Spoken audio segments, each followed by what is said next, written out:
Greater Sylhet development and welfare council in ইউকের national executive কমিটির সভা গত রোববার ম্যানচেস্টারের একটি রেস্টুরেন্টে অনুষ্ঠিত হয়। বিস্তারিত জানাচ্ছেন আমাদের ওল্ডহ্যাম প্রতিনিধি মোহাম্মদ শামীম আহমদ।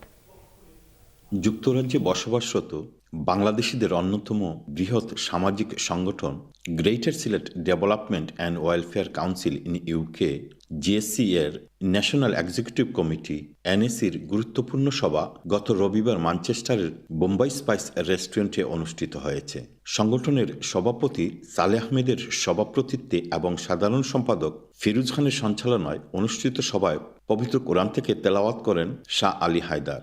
সভায় উপস্থিত ছিলেন সংগঠনের সাবেক সভাপতি ব্যারিস্টার আতাউর রহমান আতা, সাবেক সাধারণ সম্পাদক খসরু খান, মির্জা আসাব বেগ, কাউন্সিলর মহিবুল্লাহ আবু তালেব, কাউন্সিলর সালেহ আহমেদ সহ এক্সিকিউটিভ কমিটির সদস্যরা।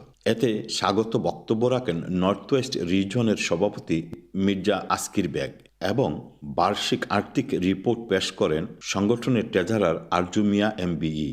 সভায় সংগঠনের সাংগঠনিক কার্যক্রম, বার্ষিক পরিকল্পনা এবং ভবিষ্যৎ কার্যক্রম বাস্তবায়নের লক্ষ্যে বিভিন্ন গুরুত্বপূর্ণ বিষয় নিয়ে বিস্তারিত আলোচনা করা হয়। পাশাপাশি সংগঠনের কার্যক্রমকে আরও গতিশীল ও কার্যকর করার লক্ষ্যে বেশ কয়েকটি সিদ্ধান্ত গ্রহণ করা হয়।